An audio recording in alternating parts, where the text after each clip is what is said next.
કેમ છો મારા ધોરણ 6 ના વિદ્યાર્થી મિત્રો? મજામાં? શું કરો બધા? વિડીયો જુઓ છો ને? વિદ્યાર્થી મિત્રો, આપણું ચેપ્ટર ચાલે છે 11. તમને ખ્યાલ છે ને? શું નામ છે? ભૂમિ સ્વરૂપો. અને આ ભૂમિ સ્વરૂપોમાં આપણે 2 વિડીયો જોઈ ગયા, બરાબર? અને બંને વિડીયોની અંદર આપણે ભૂમિ સ્વરૂપોના 2 પ્રકારો જોયા.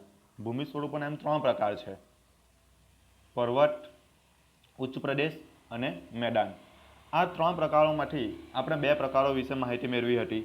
પાર્ટ 1 ની અંદર પર્વતીય પ્રદેશ વિશે જોયું, પાર્ટ 2 ની અંદર આપણે ઉચ્ચ પ્રદેશ વિશે જોયું. તો લાસ્ટ વિડીયોની આપણે વાત કરીએ પાર્ટ 2 ની ઉચ્ચ પ્રદેશ. તો તમને પહેલાં તો યાદ અપાવી દઉં, તમે નોટ લઈને બેસેલા હશો, એમાં લખેલું જ છે. તો ઉચ્ચ પ્રદેશો એ સમુદ્રની સપાટીથી ઊંચાઈ પર આવેલા પ્રદેશને ઉચ્ચ પ્રદેશ કહેવામાં આવે છે. હવે આ ઉચ્ચ પ્રદેશના આપણે 3 પ્રકાર જોયા. કયા કયા? તમે અંદર નોટમાં લખ્યું હશે, જુઓ. નંબર 1 આંતર પર્વતીય પ્રદેશ, નંબર 2 પર્વત પ્રાંતીય પ્રદેશ અને નંબર 3 ખંડીય ઉચ્ચ પ્રદેશ. બરાબર ને? આવા 3 પ્રકારો આપણે જોઈ ગયા. હવે આજના વિડીયોમાં આપણે જોવાનો છે ભૂમિ સ્વરૂપનું ત્રીજું પ્રકાર, જેનું નામ છે મેદાન. લખી લો, ચાલો હેડિંગ મારો. ત્રીજો પ્રદેશ ભૂમિ સ્વરૂપનો મેદાન વિશે જોવાનું છે. મેદાન એટલે કે જ્યાં સપાટ જમીન હોય, જેની પર આપણે ખેતી કરી શકીએ, બિલ્ડિંગો બનાવી શકીએ, ઘર બનાવી શકીએ, બાંધકામ કરી શકીએ, બાગ બગીચા બનાવી શકીએ, એને મેદાન પ્રદેશ કહેવામાં આવે છે. બરાબર ને? તો મેદાન એટલે શું?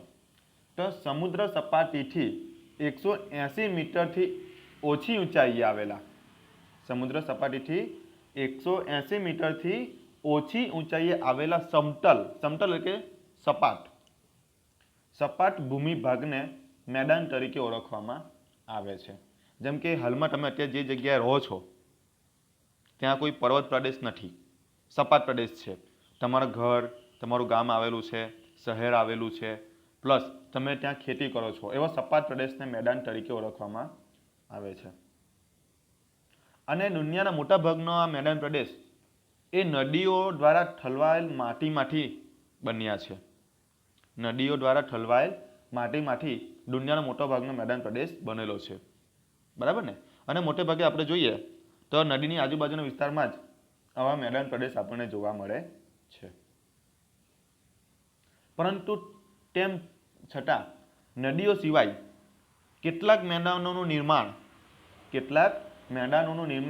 પવન, જ્વાળામુખી અને હિમ નદીઓ દ્વારા પણ થયું છે. કેટલાક મેદાનો શા દ્વારા બન્યા છે? તો પવન દ્વારા અથવા જ્વાળામુખી અથવા હિમ નદીઓ દ્વારા કેટલાક મેદાનોનું નિર્માણ થયું છે. જે રીતે આપણે પર્વતોના પ્રકાર જોયા, ઉચ્ચ પ્રદેશોના પ્રકાર જોયા, તેવી જ રીતે મેદાનોના પણ 3 પ્રકાર છે. મેદાનોના કેટલા પ્રકાર છે? 3 પ્રકાર. કયા કયા? તો નંબર 1 કિનારાનો મેદાન પ્રદેશ એટલે કે દરિયા કિનારાની આજુબાજુનો વિસ્તાર. બીજો ઘસારણના મેદાન પ્રદેશ. અને ત્રીજો નિક્ષેપણના મેદાન પ્રદેશ. તો મેદાનોના આ રીતે 3 પ્રકાર પાડવામાં આવેલા છે. તો આપણે સ્ટેપ બાય સ્ટેપ એક એક કરીને એના વિશે જોઈએ. નોટમાં તમે હેડિંગ મારી દીધું, શું? મેદાન. હવે નીચે લખો મેદાનોના પ્રકાર. એમાં નંબર 1 કિનારાના મેદાન પ્રદેશ. તો આ મેદાનોનું નિર્માણ મુખ્યત્વે સમુદ્ર કિનારા, ક્યાં? સમુદ્ર કિનારા એટલે કે પૃથ્વીની ભૂગર્ભિક હિલચાલને કારણે સમુદ્ર કિનારાનો નજીકનો ખંડીય છાજલીનો ભૂમિભાગ ઊંચકાય તેના દ્વારા આ મેદાન બને છે. એટલે કે સમુદ્ર કિનારા, સીધી ભાષામાં કહીએ તો સમુદ્ર કિનારાથી થોડોક ઊંચાઈનો ભાગ જે મેદાન પ્રદેશ બનાવે છે. આવા મેદાન મોટે ભાગે ભૂમિખંડના કિનારે જોવા મળે છે. જેમ કે મેક્સિકોના અખાતના કિનારે ફેલાયેલ, મેક્સિકો એ અમેરિકામાં આવેલું છે, મેક્સિકોના અખાતના કિનારે ફેલાયેલ સંયુક્ત રાજ્ય અમેરિકાના દક્ષિણ પૂર્વ આવેલ મેદાન તેનું ઉદાહરણ છે. એટલે કે મેક્સિકો અમેરિકામાં આવેલું છે, ત્યાં આવું મેદાન આવેલું છે. જમીનના તળિયા ઘસાવાના કારણે પણ આ મેદાનનું નિર્માણ થાય છે. કયા? કિનારાનું. કિનારાના મેદાનનું નિર્માણ કેના થાય છે? જમીનના તળિયા ઘસાવાને કારણે પણ કિનારાના મેદાનનું નિર્માણ થાય છે. અને આ કિનારાનું મેદાન ઓસ્ટ્રેલિયાનું મધ્યનું મેદાન આ પ્રકારનું નિર્માણ પામ્યું છે. ઓસ્ટ્રેલિયા ખંડ છે તો ત્યાંનું મધ્યનું મેદાન એટલે કે એ ઓસ્ટ્રેલિયા ખંડની મધ્યમાં આવેલું મેદાન આ જમીનના ઘસરાને કારણે નિર્માણ પામ્યું છે. નંબર 2, મેદાનનો બીજો પ્રકાર ઘસારણનું મેદાન. શાનું મેદાન? ઘસારણનું મેદાન. તો પૃથ્વીની સપાટી પર, સાંભળજો, પૃથ્વીની સપાટી પર સતત ઘસારણની પ્રક્રિયા ચાલતી રહે છે.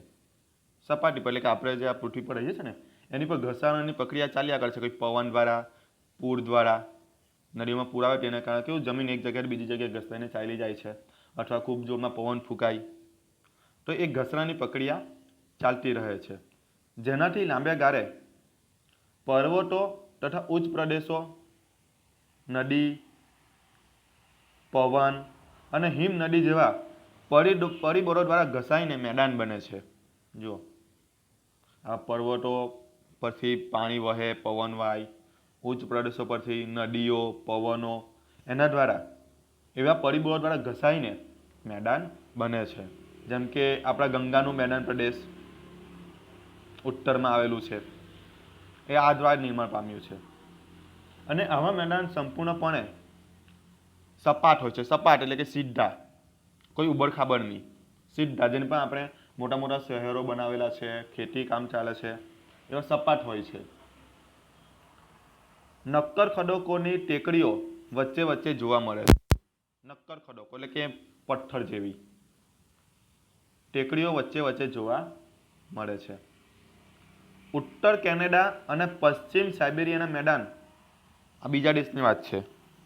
ઉત્તર કેનેડા અને પશ્ચિમ સાઇબેરિયાના મેદાન આવા ઘસારણની પ્રક્રિયા દ્વારા નિર્માણ પામ્યા છે. આ ઘસારણ દ્વારા બનેલ મેદાનોને પેનીપ્લેન પણ કહે છે. સાંભળજો, તમને એક્ઝામ પૂછાઈ શકે. ઘસારણ દ્વારા બનેલ મેદાનોને બીજું શું કહેવામાં આવે છે? તો પેનીપ્લેન. પેનીપ્લેન કહેવામાં આવે છે. મેદાનનો ત્રીજો પ્રકાર નિક્ષેપણના મેદાન. કયું? નિક્ષેપણના મેદાન એટલે શું? તો નદી, હિમનદી, પવન વગેરે પરિબળો દ્વારા પથરાયેલ કાંપના નિક્ષેપણથી, એટલે કે નદીઓ પોતાની સાથે કાંપ ખેંચી લાવે છે, પવન પણ પોતાની સાથે કાંપ ખેંચી લાવે છે, અને એ નિક્ષેપણથી સરોવર કે સમુદ્ર જેવા કોટોરો ભરાવાથી આવા મેદાનોનું થાય છે. તેથી તેને નદીકૃત કે કાંપના મેદાન પણ કહેવામાં આવે છે. કાંપના મેદાન. તો આવા કાંપના મેદાન આપણા ભારતમાં ગંગા યમુનાનું મેદાન આવેલું છે. ઉત્તર ભારતમાં ગંગા યમુનાનું મેદાન આવેલા છે. જે ગંગા અને યમુના નદી પોતાની સાથે કાંપ ખેંચી લાવે છે, એના કારણે ગંગા નદીના કિનારાનો પ્રદેશ કાંપના મેદાન તરીકે ઓળખાય છે. તેવી જ રીતે ઉત્તર ચીનમાં હવાંગોહોનું મેદાન, ઇટાલીમાં પો નદી દ્વારા બનેલ લોમ્બાર્દીનું મેદાન એ કાંપના મેદાનોનું ઉદાહરણ છે. કાંપના મેદાનોનું ઉદાહરણ છે. અમુક વાર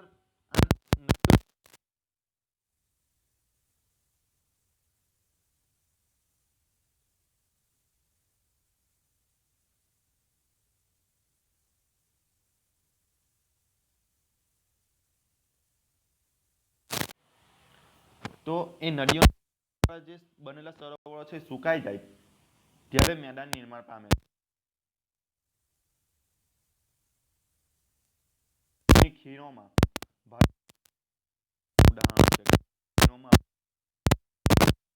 નિર્માણ પામ્યા છે. હવે આ મેદાનોનું મહત્વ જોઈએ. જે રીતે પર્વતોનું મહત્વ હતું, ઉચ્ચ પ્રદેશોનું મહત્વ હતું, એવી જ રીતે મેદાનોનું મહત્વ પણ છે. જેમ કે આ મેદાનો માનવ વસાહતો માટે ઉપયોગી છે. માનવ વસાહતો એની પર મોટા મોટા શહેરો, ગામડાઓ, ફેક્ટરીઓ આવેલા છે. તે ઉપરાંત વ્યાપાર વાણિજ્ય માટે પણ ખૂબ જ ઉપયોગી છે. ફળદ્રુપ મેદાનોમાં સ્થપાય છે. ફળદ્રુપ એટલે કે સારા મેદાનો, જ્યાંથી સરળતાથી પાણી મળી રહે, ખેતી થઈ શકે, વેપાર થઈ શકે. અને આ સપાટ મેદાન ઉપર સડક માર્ગ અને રેલ માર્ગ ઉપયોગી સાબિત થાય છે. કારણ કે સપાટ જમીન ઉપર જ રેલ માર્ગ બનાવી શકાય છે, સડક માર્ગ બનાવી શકાય છે. તે ઉપરાંત ગીચ વસ્તી ધરાવતા શહેરો પણ આવા મેદાનોમાં આવેલા છે. ગીચ વસ્તી અમદાવાદ, મુંબઈ, દિલ્હી, કલકત્તા, ચેન્નાઈ, કેટલા મોટા મોટા શહેરો જે આ મેદાનો પર આવેલા છે. બીજું કે ફળદ્રુપ મેદાનો જે હોય, ફળદ્રુપ જમીન એ ખેતી માટે ખૂબ જ ઉપયોગી છે. ફળદ્રુપ મેદાનો પર જ ખેતી થાય ને, રણ પ્રદેશમાં થોડી ખેતી થાય, બરાબર ને? અને આ ખેત પેદાશો ઉદ્યોગો માટે કાચો માલ પૂરો પાડે છે. કપાસ, શેરડી, ઘઉં, જુવાર, શણ, ચા, મકાઈ, બરાબર ને? એ ઉદ્યોગો માટે કાચો માલ પૂરો પાડે છે. તો આ રીતે આપણે ત્યાં મેદાનોનું મહત્વ ઘણું રહેલું છે, ખેતી માટે, ઉદ્યોગ માટે, વસવાટ માટે, બરાબર ને? તો આપણા માટે નહીં પણ વિશ્વના દરેક દેશો માટે મેદાન પ્રદેશ ખૂબ જ ઉપયોગી છે. તો વિદ્યાર્થી મિત્રો, શું હતા? ભૂમિ સ્વરૂપો. 3 ભૂમિ સ્વરૂપો થઈ ગયા, બરાબર ને? કયા કયા? એક પર્વત, એક ઉચ્ચ પ્રદેશ અને એક મેદાન. અહીં ભૂમિ સ્વરૂપો પૂરું થાય છે. હવે આપણે જોઈએ ઉપસાગર. હવે આપણે શું જોવાનું છે? ઉપસાગર એટલે કે નાના નાના સાગરો અને એ સાગરોની અંદર આવેલા ટાપુઓ. ટાપુ એટલે કે સમુદ્રની વચ્ચે જમીન પ્રદેશ હોય ને, જેને આપણે દ્વીપ કહીએ, તો એવા ટાપુઓની આપણે વાત કરીએ. ઉપસાગર એટલે કે નાના સાગર, મહાસાગરોનો ભાગ, મહાસાગરોનો ભાગ તેને ઉપસાગર કહેવાય. તો સામાન્ય રીતે ઉપસાગર એટલે કે મહાસાગરનો જળ ભાગનો આંશિક ભાગ એટલે કે નાનો ભાગ, તેને ઉપસાગર કહેવામાં આવે છે. જે ફરતેની જમીનની ખુલ્લા વિશાળ સરોવરો જેવો આકાર ધરાવે છે, સરોવરો જેવો. બીજું કે ઉપસાગરો વિશાળ અને નાના કદના હોઈ શકે છે. ઉપસાગરો વિશાળ પણ હોઈ શકે અને નાના કદના પણ હોઈ શકે. જેમ કે ભારતમાં બંગાળનો ઉપસાગર એક ઉદાહરણ છે. બંગાળ એક હિન્દ મહાસાગરનો ભાગ છે ને. આપણા ભારતની દક્ષિણમાં હિન્દ મહાસાગર આવેલો છે, તો બંગાળની ખાડી એ ઉપસાગર છે, સાગરનો એક નાનો ભાગ, એ ઉપસાગર છે. ત્યાર પછી વાત કરીએ અખાત. શાની વાત કરીએ? અખાત. તો અખાત એટલે શું? તો જ્યારે કોઈ જળ વિસ્તાર 3 બાજુથી જમીનથી ઘેરાયેલ હોય, 3 બાજુ જમીનથી ઘેરાયેલ હોય, તેને અખાત કહેવામાં આવે છે. જેમ કે આપણા ગુજરાતની અંદર 2 અખાત આવેલા છે, એક ખંભાતનો અખાત અને બીજો કચ્છનો અખાત. એ 3 બાજુ ભૂમિથી ઘેરાયેલો છે, ઉત્તર, પૂર્વ અને પશ્ચિમ. દક્ષિણમાં આવેલો છે અરબ સાગર, તો એને અખાત કહેવામાં આવે છે. આગળ વાત કરીએ ભૂશીર. ભૂશીર એટલે શું? તો ભૂશીર એટલે ભૂમિનો લંબાત્મક છેડો જે જળ ભાગમાં ફેલાયેલ હોય છે. એટલે કે આપણો જે દેશ છે ભારત દેશ, એનો છેલ્લો ભાગ, છેડો, તેને ભૂશીર કહેવામાં આવે છે, જે સમુદ્ર સુધી ફેલાયેલો હોય છે, જેને સમુદ્ર રેખા તરીકે પણ ઓળખવામાં આવે છે. સમુદ્ર રેખા તરીકે પણ ઓળખવામાં આવે છે. જેમ કે ભારતનું કન્યાકુમારી, જે એકદમ દક્ષિણમાં આવેલું છે, ભારતના એકદમ છેલ્લા છેડે, જે સમુદ્ર સાથે જોડાયેલું છે. તે જ રીતે આફ્રિકામાં આવેલ કેપ ઓફ ગુડ હોપ, એ એક ભૂશીર છે, જે આમ પૃથ્વી સપાટીનો છેલ્લો છેડો કહેવાય છે, દેશનો છેલ્લો છેડો, એને ભૂશીર કહેવામાં આવે. આગળ વાત કરીએ ટાપુ. તો ટાપુ એટલે શું?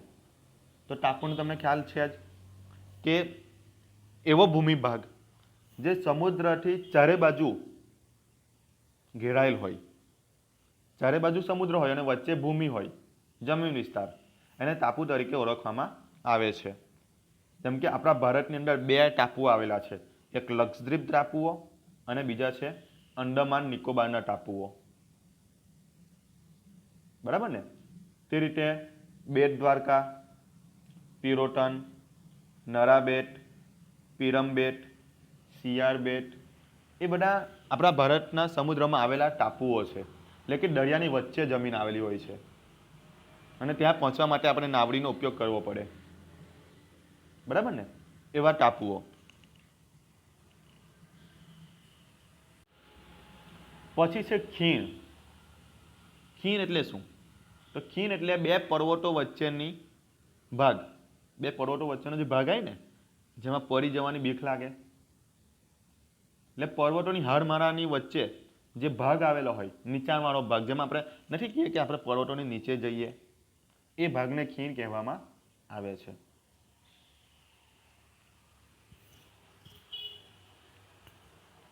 ગેન્ડ પર્વત અથવા ખંડ પર્વતોનું નિર્માણ જ્યારે થયું તો એ પર્વતોની વચ્ચેના ભાગને ખીણ પ્રદેશ કહેવામાં આવે છે.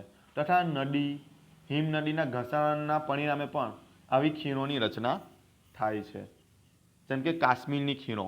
તમે કાશ્મીરના પર્વતો જોયા છે ને, ઊંચા ઊંચા, તે પર્વતોની વચ્ચેનો જે ભાગ હોય જેમાં આપણને પડી જવાની બીક લાગે, એને ખીણ પ્રદેશ કહેવામાં આવે છે. આગળ બીજો મુદ્દો જોઈએ, સામુદ્રધુની. તો સામુદ્રધુની શું છે? તો સામુદ્રધુની એટલે કે 2 જળ વિસ્તારોને જોડતી, 2 જળ વિસ્તારો એટલે કે 2 સમુદ્રોને જોડતી જળપટ્ટીને સામુદ્રધુની કહેવામાં આવે છે. આ તમે એવું કહેશો કે સમુદ્ર તો ખૂબ વિશાળ છે, તો પરંતુ વિદ્યાર્થી મિત્રો આ સમુદ્રને અલગ અલગ નામ આપવામાં આવેલા છે. તે એવા જળ વિસ્તારોને જોડતી એક સાંકડી જળપટ્ટીને સામુદ્રધુની કહેવામાં આવે છે. જેમ કે આપણે દક્ષિણમાં એક દેશ આવેલો છે શ્રીલંકા, ખબર છે ને? નકશામાં તમે જોયું છે. તો ભારત અને શ્રીલંકા વચ્ચે જે સમુદ્ર આવેલો છે એ 2 દેશોને જોડતી જળપટ્ટીને પાલકની સામુદ્રધુની કહેવામાં આવે છે. શું નામ આપવાનું છે? પાલકની. એટલે કે ભારતનો દક્ષિણનો છેડો અને શ્રીલંકા જે દેશ છે એ 2 દેશોની વચ્ચે જે સમુદ્ર આવેલો છે એ 2 દેશોને જોડતી સામુદ્રધુનીને પાલકની સામુદ્રધુની કહેવામાં આવે છે. બીજું છે સંયોગી ભૂમિ. તો સંયોગી ભૂમિ એટલે શું? તો ઉપર જોયું ને આપણે, એના વિરુદ્ધ ઉપર શું જોયું આપણે? આગળ કે 2 જળ વિસ્તારોને જોડતી જળપટ્ટીને સામુદ્રધુની કહેવાય. તો સંયોગી ભૂમિ એટલે કે 2 જળ વિસ્તારોને અલગ કરતી, 2 જળ વિસ્તારોને અલગ કરતી સાંકડી ભૂમિપટ્ટીને સંયોગી ભૂમિ કહેવામાં આવે છે. આપણા ભારતમાં આવી સંયોગી ભૂમિ નથી, પરંતુ અમેરિકા ખંડમાં છે. આપણા ત્યાં 2 ખંડ છે, ઉત્તર અમેરિકા અને દક્ષિણ અમેરિકા. તો ઉત્તર અમેરિકા ખંડ અને દક્ષિણ અમેરિકા ખંડ વચ્ચે આવી એક સંયોગી ભૂમિ આવેલી છે, જેને પનામા કહેવામાં આવે છે. શું નામ આપવામાં આવેલું છે? પનામા. તો સામુદ્રધુની એટલે 2 જળ વિસ્તારોને જોડતી સાંકડી જળપટ્ટીને સામુદ્રધુની કહેવાય. તેવી જ રીતે 2 જળ વિસ્તારોને અલગ કરતી સાંકડી ભૂમિપટ્ટીને આપણે સંયોગી ભૂમિ કહેવામાં આવે છે. છેલ્લો મુદ્દો જોઈએ, દ્વીપકલ્પ. દ્વીપકલ્પ એટલે શું? તે જે ભૂમિભાગ, સાંભળજો, જે ભૂમિભાગ 3 બાજુ સમુદ્રથી ઘેરાયેલો હોય અને એક જ બાજુ જમીન વિસ્તાર આવેલો હોય તેને દ્વીપકલ્પ કહેવામાં આવે છે. જેમ કે આપણો ભારત દેશ, એ 3 બાજુ સમુદ્રથી ઘેરાયેલો છે, તમને ખબર છે. પશ્ચિમમાં અરબ સાગર, દક્ષિણમાં હિન્દ મહાસાગર અને પૂર્વમાં બંગાળાની ખાડી. એટલે કે આપણો ભારત દેશ 3 બાજુ સમુદ્રથી ઘેરાયેલો છે, જ્યારે ઉત્તરમાં ભૂમિ પ્રદેશ આવેલો છે. તો જે ભૂમિભાગ 3 બાજુ સમુદ્રથી ઘેરાયેલો હોય અને માત્ર એક જ બાજુ જમીન વિસ્તાર આવેલો હોય તો એને દ્વીપકલ્પ કહેવામાં આવે છે. તો વિદ્યાર્થી મિત્રો, આ હતા આપણા દેશના અન્ય ભૂમિભાગો. કયા કયા? ઉપસાગર, અખાત, ભૂશીર, ટાપુ, ખીણ, સામુદ્રધુની, સંયોગી ભૂમિ અને દ્વીપકલ્પ. તો વિદ્યાર્થી મિત્રો, અહીં આપણું ચેપ્ટર પૂરું થાય છે. આ હતું આપણું પાર્ટ 3, ચેપ્ટર 11, ભૂમિ સ્વરૂપો. પાર્ટ 1 ની અંદર આપણે એક ભૂમિ સ્વરૂપ જોયું, કયું? પર્વત. પાર્ટ 2 ની અંદર આપણે ઉચ્ચ પ્રદેશ એ બીજું ભૂમિ સ્વરૂપ જોયું અને પાર્ટ 3 ની અંદર હમા એટલે કે આ વિડીયોની અંદર આપણે મેદાન પ્રદેશ જોયું. તે ઉપરાંત અન્ય ભૂમિ સ્વરૂપો પણ આપણે જોયા. એટલે અહીં આપણું ચેપ્ટર પૂરું થાય છે. ઓકે, એટલે આપણું વિડીયો પણ અહીં આપણે પૂરું કરીએ. ચેપ્ટર 11 આપણું પૂરું થયું. ચલો આવજો.